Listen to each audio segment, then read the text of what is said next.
Kicau Rakyat 53. Senang sekali sore hari ini Ana bisa kembali menjumpai teman-teman semuanya. Masih momen buat kita untuk bersuara ya. Jadi mungkin beberapa waktu kemarin kita masih belum aktif ya.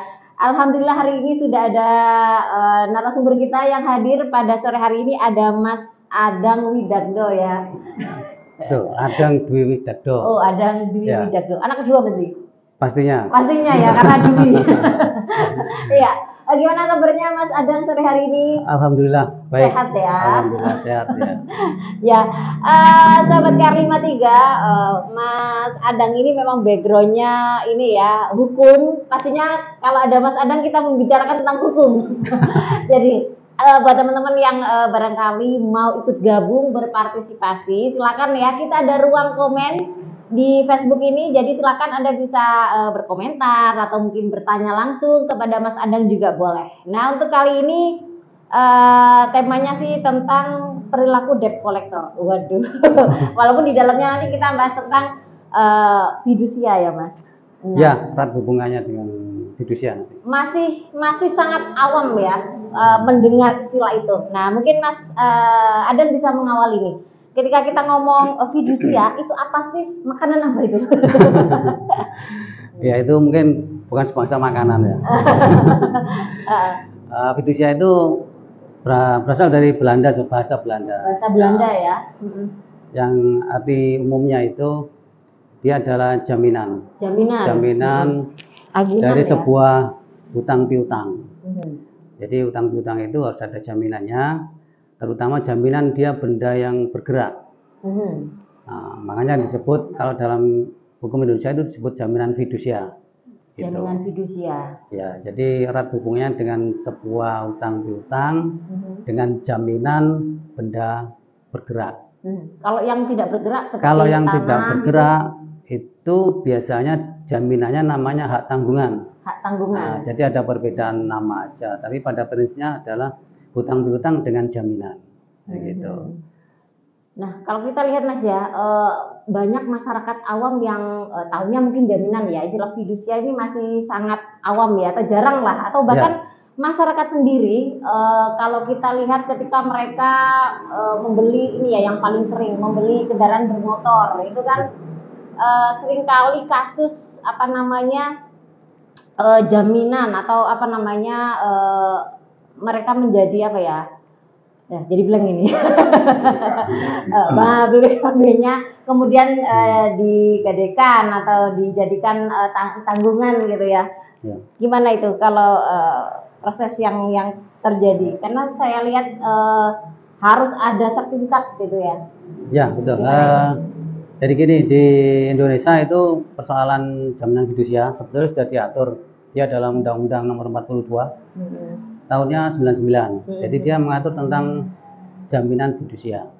Jadi pada prinsipnya secara umum fidusia itu artinya gini, proses fidusia itu ada orang beli kendaraan, umumnya ada orang beli kendaraan tapi dia proses kredit, akhirnya kendaraannya dijadikan jaminan fidusia. Tapi bukan berarti kendaraannya yang dijaminkan, tapi kendaraan tetap ada pada pembeli. Nah, sedangkan yang dijaminkan adalah haknya, hak kepemilikan yang dimana dia berupa BPKB. Tapi itu nanti dia harus disahkan melalui kementerian. Jadi Kementerian Hukum dan HAM itu dia punya divisi khusus tentang fidusia. Jadi nanti didaftarkan di kementerian itu, nanti dia akan keluar namanya sertifikat fidusia. Dan yang mengeluarkan kementerian. Dan inilah yang membuat sebuah jaminan fidusia itu sah secara hukum. Gitu. Jadi harus ada sertifikat fidusianya. Berarti kalau nasabah yang membeli itu berhak memperoleh sertifikat itu, ataukah itu dipegang pihak ini ya? Jadi itu dipegang sama pihak finance leasing, jaminan ya? Jadi disatukan dengan dokumen kreditnya. Jaminan, Nah, jadi ada dua dokumen yang penting dalam proses itu. Dia jaminan akad kredit utang piutangnya, sama jaminan fidusianya yang dia berupa sertifikat fidusia itu. Jadi dalam proses itu sebetulnya ada dua jaminan, dua perjanjian maksud saya. Yaitu perjanjian pokoknya sendiri itu yang dinamakan utang piutangnya itu sebuah jaminan, sebuah perjanjian itu.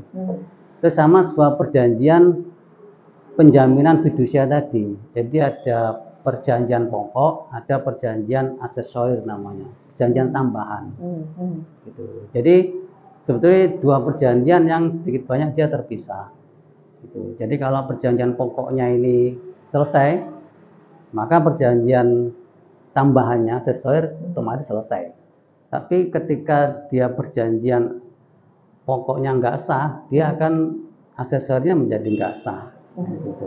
Tidak sah karena biasanya kasus yang banyak terjadi seperti apa? Tidak sah itu biasanya dalam dunia kredit finance itu kan ada orang beli kendaraan ini ada yang baru, dia ada yang bekas, iya ada yang second. Atau dia memang dari awal sudah punya kendaraan, tapi BPKB-nya yang dijaminkan. Nah, ini yang biasanya di proses ini yang biasanya menjadi tidak sah itu, yaitu jaminan yang diserahkan itu bukan miliknya. Atau gini, dalam undang-undang fidusia itu juga ada sebuah unsur pidananya, yaitu di pasal 35 sama 36. Kalau pasal 35 itu kalau nggak salah dia menyebutkan unsur pidananya itu jika dia atas nama, pada umumnya atas nama ya intinya. Jadi ada orang dipakai namanya untuk kredit. Itu sebetulnya pembelajaran bagi masyarakat bahwa itu menyalahi undang-undang. Dia kredit tapi bukan atas nama dia sendiri. Betul. Pinjam namanya orang. Betul. Itu sebetulnya melanggar undang-undang fidusia di pasal 35 dan itu implikasinya pidana. Tapi pihak leasingnya seharusnya kalau itu tahu itu melanggar kan betul. Seharusnya nggak diterima kan? Betul. Itu dengan asumsi normatif leasingnya tidak tahu. Tidak tahu. Aneh ya. Tapi itu adalah hal yang aneh. Nggak mungkin leasing tidak tahu. Lah iya.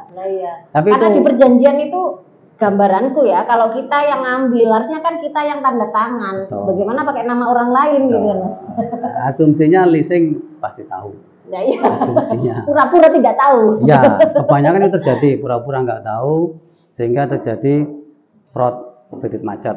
Ya, sama yang pasal 36. Jadi ini juga pembelajaran bagi masyarakat bahwa pasal 36 itu adalah jika debitur itu konsumen itu mengalihkan, menjual, mendatangkan, itu tidak boleh.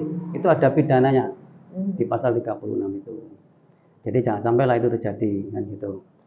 Kalau gini Mas, kasusnya kadang ini ya, kita beli nih barang bekas ya, kendaraan bermotor bekas. Nah, kita beli bukan di leasing atau ya di apa ya, showroom atau apa yang barang bekas gitu ya. Kadang kita tuh nggak tahu ya backgroundnya ini barang ini bermasalahkah atau masih adakah tanggungan yang apa namanya fidusia tadi, kita kan nggak tahu. Kita beli pernah nih kasus sendiri aja.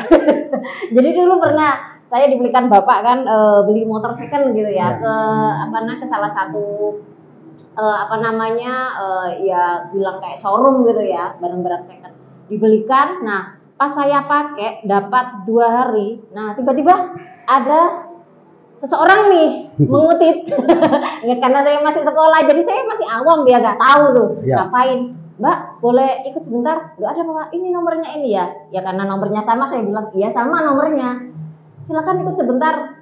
Diajaklah saya masih sangat sangat lugunya ya ikutlah saya, akhirnya diarahkan ke leasing. Tiba-tiba udah Mbak silakan pulang, telepon untuk dijemput. Loh gimana sepeda saya, sepeda ini apa namanya bermasalah, kemudian bermasalah sehingga apa namanya ini harus diserahkan di sini, mbaknya nggak boleh bawa. Nah itu untuk masyarakat awam mungkin waktu itu saya ya, tapi nggak menutup kemungkinan banyak juga masyarakat awam lain yang mengalami hal yang sama. Kalau kasus seperti itu gimana Mas Adam? Seharusnya kita sebagai nasabah gimana nih? Ya biasanya itu memang banyak terjadi ya. Itu memang banyak terjadi. Intinya itu biasanya penarikan di jalan-jalan itu ya Mbak ya. Artinya di situ banyak teman-teman debt collector ataupun sebutannya matelang kan gitu. Apa? Matel. Oh. Pernah dengar ya istilah matel? Kalau debt collector saya tahu. Matel itu adalah matalang. Jadi mereka itu kawan-kawan kolektor, debt collector yang memang ditugasi untuk mencari atau melihat kendaraan-kendaraan yang sudah plat. Oh, berarti memang dia khusus memantau nih. Memantau. Jadi kayak Makanya dia punya sebutannya list gitu Mas ya. betul. Ada list nih. Jadi kalau banyak atau teman-teman pernah melihat beberapa teman-teman yang bawa buku-buku tebal dulu, tapi sekarang lebih canggih, dia bawa HP. Terus nongkrong di warung. Nah, itu biasanya begitu mereka teman. Tapi artinya gini, saya bicara tentang sebuah eksekusi jaminan fidusia ya, ketika itu terjadi sebuah kredit macet, itu kan hubungannya dengan kredit macet. Ya. Nah, sebenarnya secara aturan hukum itu sudah membackup prosedural itu. Nah, jadi ketika terjadi kredit macet, barang jaminan itu seharusnya kan bisa dieksekusi, dieksekusi oleh perusahaan leasing. Akan tetapi prosedur eksekusi itu memang sekarang ini beberapa aturan terbaru ada persyaratannya. Jadi kalau yang seperti Mbaknya tadi alami itu sebetulnya di luar prosedur resmi, dan gitu. Nah, secara prosedur resminya bagaimana? Eksekusi jaminan fidusia itu karena tadi dia sudah bersertifikat fidusia yang tadi kita sebutkan di awal. Nah, sertifikat fidusia itu sebetulnya dipersamakan seperti sebuah putusan pengadilan. Ya, jadi kekuatannya sebetulnya sama dengan sebuah putusan pengadilan sertifikat fidusia itu. Kenapa dinamakan sama? Karena di atas itu, di kopnya atas itu dia tertulis ira-ira namanya. Ira-ira. Kalau bahasa hukumnya ira-ira. Tapi saya bahasa Indonesia nggak ngerti. Pokoknya bahasa hukumnya itu namanya ira-ira. Ira-ira itu adalah sebuah kata-kata yang di atas sendiri, itu adalah demi keadilan berdasarkan ketuhanan yang Maha Esa. Nah, di setiap putusan pengadilan pasti ada kata-kata itu.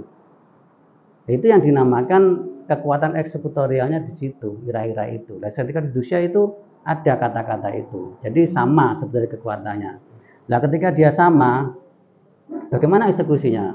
Apakah dia bisa ditarik langsung di jalanan? Ataukah dia harus prosedur-prosedur resmi hukum?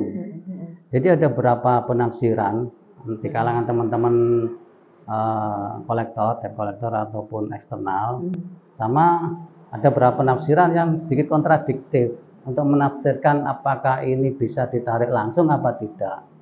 Semuanya punya sudut pandang masing-masing. Tapi sebetulnya dari perdebatan ini ada sebuah putusan MK yang dia sudah mengambil sebuah jalan tengah untuk proses eksekusi ini. Jadi proses eksekusi yang resmi itu sebetulnya, saya berdasarkan putusan MK ya, MK yang kalau nggak salah tahun 2019 dikuatkan tahun 2021. Pada intinya gini, debitur itu, konsumen itu, jika dia rela, sukarela menyatakan bahwa dirinya wan prestasi, tidak mampu membayar, kemudian dia rela melepaskan, mengembalikan jaminan fidusia itu ke pihak leasing, itu berarti bisa diambil secara langsung oleh petugasnya. Ya, berarti sudah mengiyakan. Dengan putusan pengadilan itu ternyata debitur mengiyakan itu, sehingga boleh diambil langsung. Tapi ketika debitur itu masih belum menyatakan bahwa dirinya wan prestasi, entah dengan alasan apapun ya, masih biasanya betul. Biasanya alasannya masih ada tenornya, masih mampu, atau lain halnya. Pokoknya dia tidak menyatakan dirinya wan prestasi. Saya masih belum wan prestasi. Satu itu. Kemudian saya tidak mau menyerahkan ini sukarela. Berarti langkah apa yang harus ditempuh? Karena untuk hal beginian tidak boleh langsung diambil oleh petugas leasing, tidak boleh.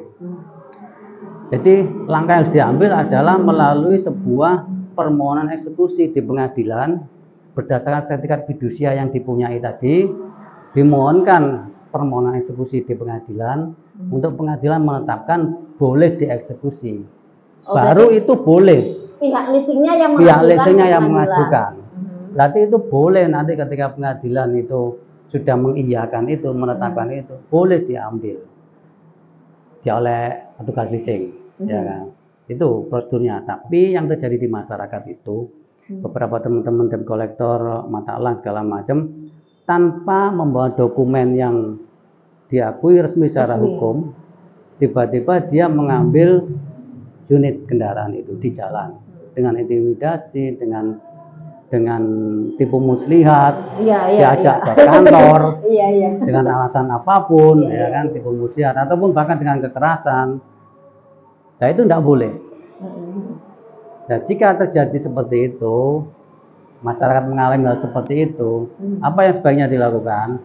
Ya, ketika terjadi itu, ketika teman-teman debt collector, tukang penagihannya itu melakukan seperti itu, baiknya ditanyakan dokumen-dokumennya, mana surat tugasnya, mana tanda pengenalnya, terus mana dokumen fidusianya, ya toh. Jika kadang mereka berasa nanti di kantor aja, ya nggak bisa, ya bawa dulu sekarang baru saya mau, kan gitu, kan fairnya begitu. Iya, iya. Karena akhir-akhir ini beberapa banyak sekali kejadian perampasan. Penjabelan gitu ya. Bukan, artinya penjabelan ataupun katakan perampasan lah. Penjabelan itu nanti dia implikasinya kan ke sebuah pidana perampasan karena tidak disertai dokumen resmi kan. Penjabelan jika disertai dokumen resmi yang saya sebutkan tadi itu nggak apa-apa. Tapi kalau tanpa disertai dokumen resmi yang saya sebutkan tadi itu kategori perampasan dan bisa dilaporkan. Berarti sebenarnya gini Mas Adang, pihak nasabah itu boleh menolak ya? Boleh. Untuk menyerahkan sangat ini? Boleh. Nasabah harus smart juga. Artinya gini, ketika nasabah memang tidak melanggar undang-undang fidusia yang saya sebutkan di pasal 35 sama pasal 36 tadi, kalau 35-nya dia atas nama dan sebangsanya seperti memberi keterangan palsu ataupun pengalihan, penjualan, sepanjang dia tidak melakukan itu, berarti dia hanya sekedar, kalaupun belum bayar, itu haluan prestasi. Haluan prestasi itu ada sekedar urusan keperdataan. Gitu kan. Nah, ketika masyarakat mengalami hal seperti itu, wajib menolak, jangan mau.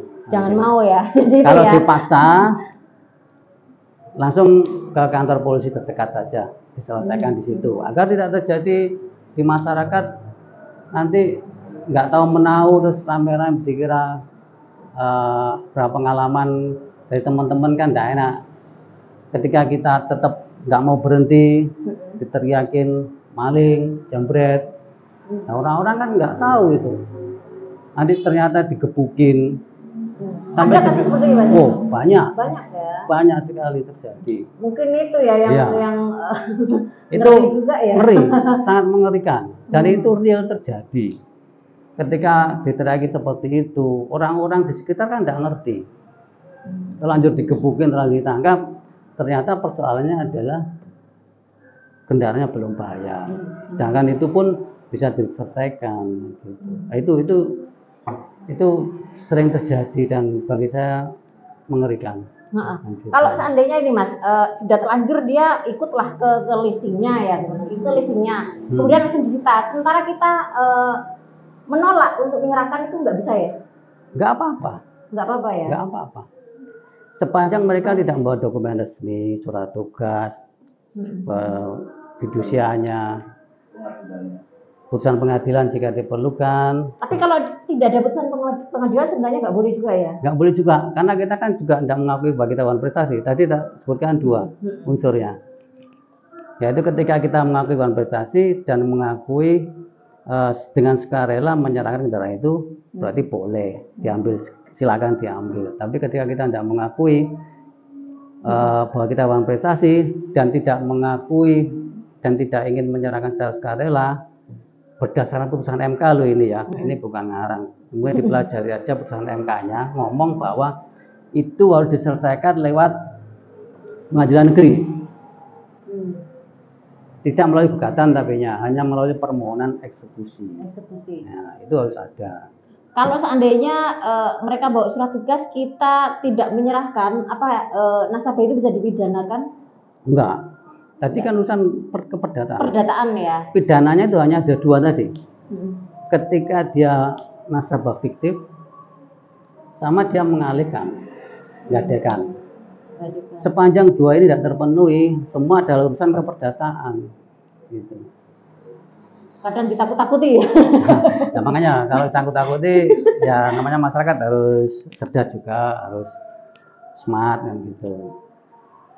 bisa nggak kita ngecek Mas, misalnya jaminan fidusia itu sudah ada sertifikat, kemudian sudah diajukan ke pengadilan atau enggak? Nasabah bisa nggak ngecek itu? Ataukah itu seluruhnya berada di kekuasaan si leasing gitu? Ya. Jadi dokumen akad kredit sama dokumen apapun sebetulnya si customer itu harus dikasih salinan. Jadi itu wajib, karena di dokumen akad kredit itu kan ada 3 rangka.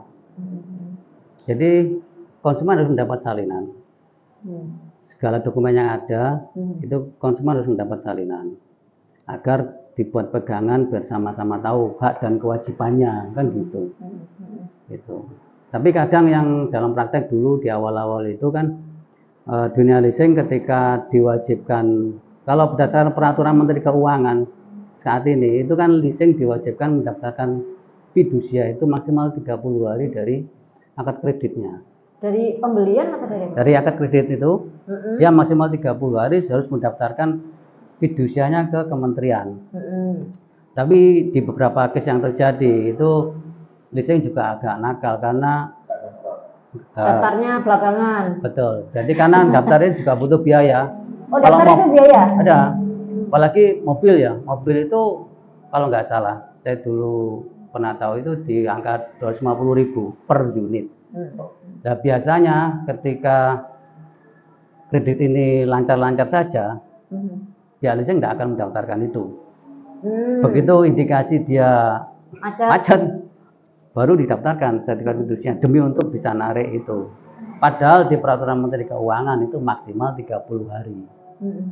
Tapi yang nggak tahu juga, padahal Menteri Keuangan sudah ngomong 30 hari, tapi Kementerian Hukum dan HAM ketika melewati 30 hari tetap aja bisa keluar sertifikat fidusianya gitu. Iya, kalau saya lihat di beberapa referensi itu kan kalau dilakukan pasca 30 hari itu sudah nggak berlaku gitu, sudah nggak. Secara logika nggak berlaku, harusnya. Karena lewat dari peraturan menteri. Tapi secara fakta ada sertifikat fidusianya. Nah, ini debatable. Berarti nggak match ini antara Menteri Keuangan sama ya, yang mengeluarkan sertifikat ya? Iya, memang nggak match. Di satu sisi sudah ngomong 30 hari. Nah, ketika didaftarkan 60 hari, tetap saja bisa keluar. Nasabah bisa gugat nggak? Nah, bisa nggak nasabah? Monggo aja. Bisa nggak maksudnya, Mas? Ya biar pengadilan yang menentukan dia sah apa tidak. Gitu. Nggak, maksudnya bisa nggak seandainya nasabah? Bisa. Bisa ya? Bukan saja. Saya pernah melakukan itu. Oh, pernah? Gimana jadinya? Jadinya gimana? Menang yang mana ini? Ya saya anggap nggak saja itu. Bukan gitu. Versi saya. Nah, ke depan seandainya teman-teman nih yang mau melakukan akad utang piutang atau jual beli, kira-kira hal-hal apa sih yang bisa untuk mengantisipasi supaya tidak terjadi hal-hal seperti yang kita obrolkan tadi ya, perampasan di tengah jalan atau itu apa kira-kira yang harus preventifnya? Jadi poin utama itu kan nasabah konsumen harus benar dulu bahwa dia itu bukan atas nama. Ya kan, dia harus benar-benar beli, memang dia yang beli, ya kan. Terus kemudian setelah dia beli unit ini, jaminan ini jangan dipindah tangankan, digadaikan, dijual atau apa. Biasanya ada kasus dilanjutkan tuh, Mas. Nah, oke. Dilanjutkan itu dalam bahasa kreditnya adalah di take over. Take over ya. Take over itu sebetulnya boleh ketika dilakukan secara tertulis dan atas persetujuan kreditur, itu boleh. Oh, boleh. Tapi kalau hanya nasabah dan itu tidak boleh. Kalau tanpa pengetahuan leasing itu tidak boleh. Dianggap dia akan mengalihkan. Meskipun toh sebetulnya leasing tahu pengalihan ini, tapi tidak boleh. Nah, maksud saya gini, ketika konsumen itu benar, yaitu benar bahwa dia memang kredit atas nama dirinya sendiri, terus unit tidak dialihkan. Kemudian kalau memang terjadi kredit macet, nggak bisa bayar, itu kan bisa diomongkan. Seperti awal saya dulu pernah bicara di sini, semua bisa diomongkan, ya kan? Nggak bayarnya kenapa? Yang unit juga ada, kan gitu kan? Gitu. Kalau mau narik ya jangan dulu. Saya tidak mau ditarik, saya tidak mau menyerahkan ini sukarela, ya kan? Otomatis lalui prosedur hukumnya dulu, minta penetapan pengadilan dulu, baru mungkin bisa menyerahkan. Jadi yang penting jangan takut ketika Anda bisa bayar, jangan sampai dialihkan. Dialihkannya ini yang repot. Apa kalau bahkan digadaikan ini yang repot juga, karena pidananya akan ada di sini. Jadi tidak apa-apa, belum bisa bayar tidak apa-apa. Kan history paymentnya kan ada. Kecuali dia dari yang angsuran pertama sampai 10 tidak pernah bayar. Ini etikanya tidak baik. Kan history payment bisa dilihat bahwa etikanya ya apa. Nah kalau kita hanya juga cuma sebulan dan sudah 2 tahun kita lancar, tidak pernah terlambat, nunggak sebulan 2 bulan, kan ya harus dimaklumi. Uang nunggak itu loh kita juga bayar denda loh. Terus salahnya di mana? Salahnya kita. Tetap dihitung loh denda. Kalau pihak leasing bisa mengajukan gugatan ke pengadilan itu kira-kira uang prestasinya kapan itu? Misalnya apakah ketika dia macet berapa bulan atau apa itu? Nah, kita bicara definisi uang prestasi. Kadang berapa orang ngambil aku cek rong dino kok ya harus ditarik. Kan gitu. Aku cek sebulan kok harus ditarik. Saja nih berapa bulan sih harus ditarik itu. Tentang waktunya berapa sih harus ditarik. Sebetulnya hukum dan undang-undang tidak mengatur itu. Yang diatur cuma definisi wan prestasi. Wan prestasi itu dalam KUH Perdata disebutkan definisinya yaitu satu, jika dia tidak bayar sama sekali, kemudian dia telat bayar, kemudian dia kurang bayar.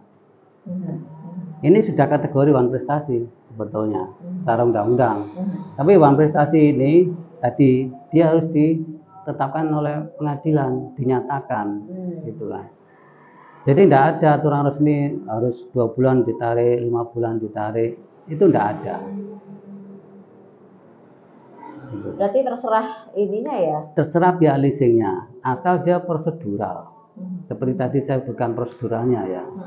Ketika nasabah tidak mau dikatakan wan prestasi, yang kedua tidak mau menyerahkan sukarela, prosedurnya pihak leasing itu berbekal sertifikat fidusia, dia mengajukan permohonan eksekusi di pengadilan negeri.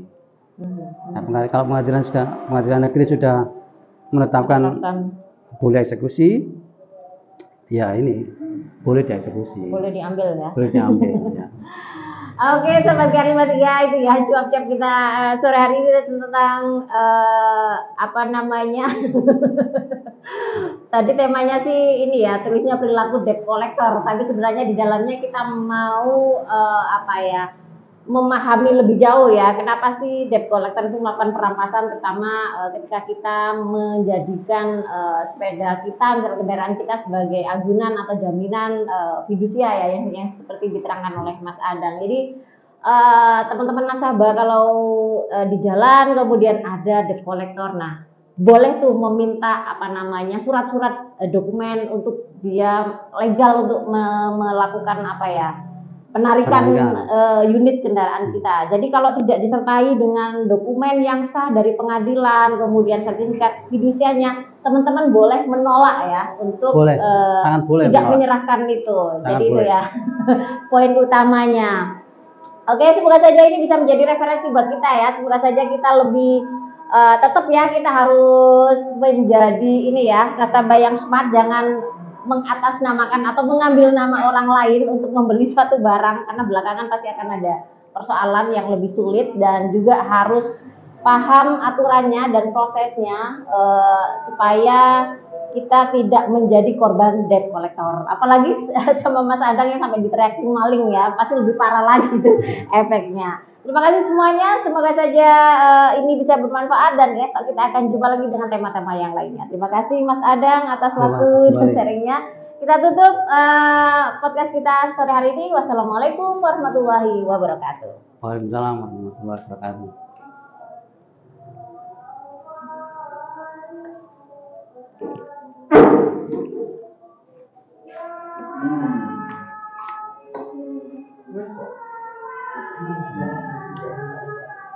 Kenapa? Sampean toh. Ngeri ya lagi tuh. Oh perlu testimoni. Korban juga kan dari kolektor ya. Iya tak? Sampai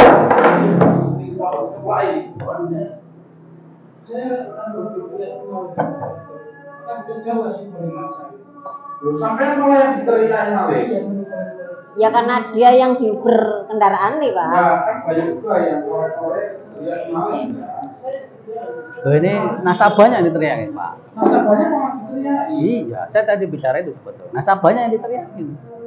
Yang teriakin malah debt collector itu.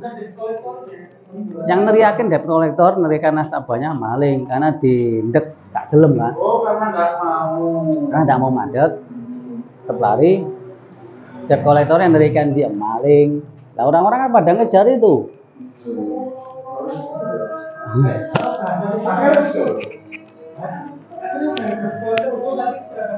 Oh.